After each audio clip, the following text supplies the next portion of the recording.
Welcome to holistic Telugu channel. ఎలా ఉన్నారు? అందరూ బాగున్నారా? ఈరోజు వీడియో ఏంటి అంటే ఇంటర్నల్ కంబషన్ ఇంజిన్లో మనకి పార్ట్ 2 అనమాట. ఆల్రెడీ ఫస్ట్ క్లాస్లో నేను ఇంట్రడక్షన్ అన్నది చెప్పాను, హీట్ ఇంజిన్ ఇంట్రడక్షన్ అన్నది. సో ఇప్పుడు ఏంటంటే జస్ట్ ఇంట్రడక్షన్ పార్ట్ అనేది జస్ట్ వాట్ ఈజ్ వాట్ అన్నది చెప్తానండి. ఎందుకు అంటే ఒకవేళ అది చూడకపోయినా ఇది చూస్తారు కదా, సో అందుకని చెప్పేసి అలాగో రీకాల్ కూడా చేసుకున్నట్టు ఉంటుంది.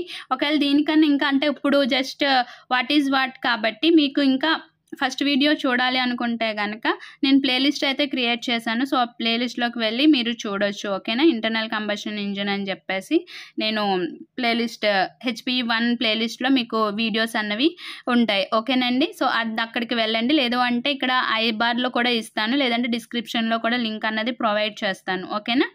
సో ఇంజిన్ ఏంటి అంటే one form of energy will be converted to the power or useful work, అది ఇంజిన్. సో హీట్ ఇంజిన్ ఏంటి అంటే మనకి హీట్ ఎనర్జీ నుంచి మనం మెకానికల్ ఎనర్జీగా మనం ప్రొడ్యూస్ చేస్తాము. అంటే heat engine is converted to heat energy into mechanical energy and then mechanical energy will be converted to electrical energy. Okay, nothing but a power.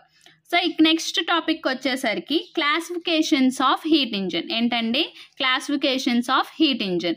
ఈ క్లాసిఫికేషన్స్లో మనకు వచ్చేసరికి బేసికల్గా 2 కేటగిరీస్ అండి. మీరు ఎటువంటి ఇంజిన్ అయినా తీసుకోండి, ఏ ఇంజిన్ అయినా, ఏ టైప్ ఆఫ్ ఇంజిన్ అయినా ఐదర్ ఇంటర్నల్ కంబషన్ ఇంజిన్ అయినా అయి ఉండాలి, లేదు అంటే ఎక్స్టర్నల్ కంబషన్ ఇంజిన్ అయినా అయి ఉండాలి. ఈ రెండిట్లో మాత్రమే మనకి ఏదో ఒక ఈ 2 క్లాసిఫికేషన్స్ ఇంజిన్ అనేది ఉంటుందన్నమాట. ఇది బేసిక్ అనమాట. ఇది basic classifications of heat engine. So internal combustion engine and external combustion engine బేసికల్గా కేటగిరీస్ ఏంటండి? 2 టైప్స్. ఓకేనా? ఈ 2 టైప్స్ ఏంటి అంటే internal combustion and external combustion. So internal కంబషన్ని మనం ఐసీ ఇంజన్స్ అని కూడా అంటారు, అలాగే ఎక్స్టర్నల్ కంబషన్ని ఈసీ ఇంజన్స్ అని కూడా అంటారు. ఓకేనా? ఐసీ ఇంజన్స్, ఈసీ ఇంజన్స్ అంటే షార్ట్ కట్స్ అనమాట. Internal combustion engine and external combustion engine. So what is the internal combustion engine? Internal combustion means combustion takes place the inside of the engine. ఓకేనండి? Internal combustion ఏంటి అంటే combustion అన్నది మనకి engine internal అంటే engine లోపల గనక జరిగినట్టయితే దాన్ని internal combustion engine అంటారు. ఓకే, ఎక్స్టర్నల్ కంబషన్ ఇంజన్ అంటే దీనికి క్వైట్ ఆపోజిట్ అనమాట. The combustion takes place out side of the engine, దాన్ని మనకి ఏమంటారు? External combustion engine. సో మనం ఏ ఇంజన్ని తీసుకున్నా ఐదర్ ఐసీ అయినా అవ్వాలి, లేదు అంటే ఈసీ అయినా అవ్వాలి. సో ఇంటర్నల్ కంబషన్ అయినా అవ్వాలి, ఎక్స్టర్నల్ కంబషన్ అయినా అవ్వాలన్నమాట. సో ఇది basic classifications of the heat engine. Okay, దీనికి ఫర్దర్గా క్లాసిఫికేషన్స్ అన్నవి మనం చూద్దాం. హీట్ ఇంజిన్ అనేది బేసికల్గా మనకి 2 కేటగిరీస్. ఏంటి అవి? ఈ హీట్ ఇంజిన్ బేసికల్గా 2 టైప్స్. ఏంటి అంటే internal combustion engine and external combustion engine. ఓకేనండి? బేసికల్గా అంటే మనం ఏ హీట్ ఇంజిన్ని తీసుకున్నా కూడా మనకి ఐదర్ ఇంటర్నల్ కంబషన్ ఇంజిన్ అయినా అయి ఉండాలి, లేదంటే ఎక్స్టర్నల్ కంబషన్ ఇంజిన్ అయినా అయి ఉండాలి. అంటే మోస్ట్ ప్రాబబ్లీ ఇంజన్స్ అన్నీ కూడా ఈ 2 క్లాసిఫికేషన్స్లోనే ఉంటాయి అన్నమాట. సో మనకి నెక్స్ట్ ఇంటర్నల్ కంబషన్ ఇంజిన్ అన్నది మనకి ఇక్కడ మళ్ళీ 2 టైప్స్. ఏంటి అంటే reciprocating engine and rotary engine. ఓకేనండి? ఏంటి? Reciprocating engine and rotary engine. Okay, next internal combustion engine కూడా reciprocating engine and rotary engines. So ఇవి కూడా సేమ్ క్లాసిఫికేషన్స్, కాకపోతే ఇంటర్నల్ కంబషన్ ఇంజిన్కి కూడా సేమ్ క్లాసిఫికేషనే, ఎక్స్టర్నల్ కంబషన్ ఇంజిన్కి కూడా సేమ్ క్లాసిఫికేషన్స్. అవి ఏంటి అంటే reciprocating engine and rotary engines, అలాగే రెసిప్రోకేటింగ్ ఇంజిన్స్, రోటరీ ఇంజిన్స్. కాకపోతే ఎక్స్టర్నల్ కంబషన్ ఇంజిన్స్లోకి వచ్చేసరికి మనం యూజ్ చేసేది ఏంటి అంటే స్టీమ్ టర్బైన్స్లో మనం ఈ రెసిప్రోకేటింగ్ అండ్ రోటరీ ఇంజిన్స్ని యూజ్ చేస్తామన్నమాట. అంటే రెసిప్రోకేటింగ్ ఇంజిన్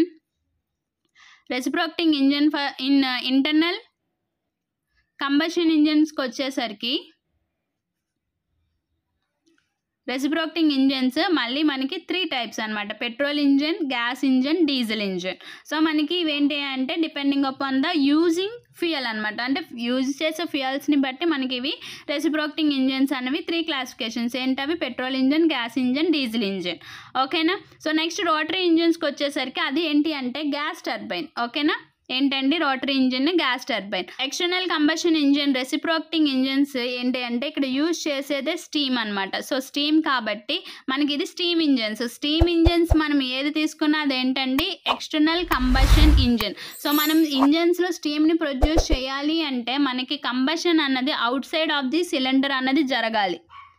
ఓకేనా, out side of the engine అన్నది జరగాలి. సో అలా జరిగితేనే మనం స్టీమ్ని డెవలప్ చేసి ఆ హై ప్రెజర్డ్ స్టీమ్ని మనం ఇంజన్కి మనం సప్లై చేస్తామన్నమాట. ఇది స్టీమ్ ఇంజిన్. అలాగే రోటరీ ఇంజిన్స్కి వచ్చేసరికి స్టీమ్ టర్బైన్స్. ఓకేనండి, ఏంటండి స్టీమ్ టర్బైన్స్. సో స్టీమ్ టర్బైన్స్ని మన రోటరీ ఇంజిన్ క్లాసిఫికేషన్స్ కింద ఎక్స్టర్నల్ కంబషన్ ఇంజిన్స్లో మనం చెప్పుకుంటాం అనమాట. ఇవి basic classifications of heat engine అండి. సో మీరు ఇలా లైన్ డయాగ్రామ్ వేస్తే కనుక ఈజీగా మనకి 3 మార్క్స్ అన్నవి వస్తాయి. సో ఓకేనా, introduction what is the heat engine అన్నది అడగొచ్చు, లేదు అంటే క్లాసిఫికేషన్స్ ఆఫ్ హీట్ ఇంజిన్ అని కూడా అడగొచ్చు. సో క్లాసిఫికేషన్స్ ఆఫ్ హీట్ ఇంజిన్స్లోకి వచ్చేసరికి మీరు అక్కడ క్లాసిఫికేషన్స్ ఆఫ్ హీట్ ఇంజిన్ అని పెట్టి బ్రాడ్లీ క్లాసిఫైడ్ ఇంటూ 2 టైప్స్. ఏంటి అవి? Internal combustion engine and external combustion engine అని రాస్తారు. So what is the internal combustion engine and what is the external combustion engine అన్నది కూడా మీరు జస్ట్ ఒక లైన్లో మెన్షన్ చేసేసి అప్పుడు ఈ లైన్ డయాగ్రామ్ని కనుక మీరు వేసినట్టయితే మనకి ఈజీగా ప్రజెంటేషన్ అన్నది సూపర్గా అనిపిస్తుంది, మీకు ఫుల్ మార్క్స్ అన్నవి వస్తాయి అన్నమాట. సో ఇది ఈ వీడియో కనుక నచ్చినట్టయితే లైక్ చేయండి, షేర్ చేయండి. అలాగే మన ఛానల్ని ఫస్ట్ టైం కనుక చూస్తున్నట్టయితే ప్లీజ్ అండి సబ్స్క్రైబ్ చేసుకోండి. అలాగే ఈ డిఫరెంట్ టైప్లో ట్రై చేశాను. సో ఇది జస్ట్ స్కాన్ చేసి ఇలా పెట్టి ఎక్స్ప్లెనేషన్ అనేది ఇవ్వటం అయితే జరిగింది. సో ఇది కూడా ఎలా ఉంది అన్నది కింద కామెంట్ సెక్షన్లో అయితే కామెంట్ చేయండి. దీన్ని కంటిన్యూ చేయాలా వద్దా అన్నది కూడా మీరు చెప్పండి. ఓకేనండి, so thank you for watching.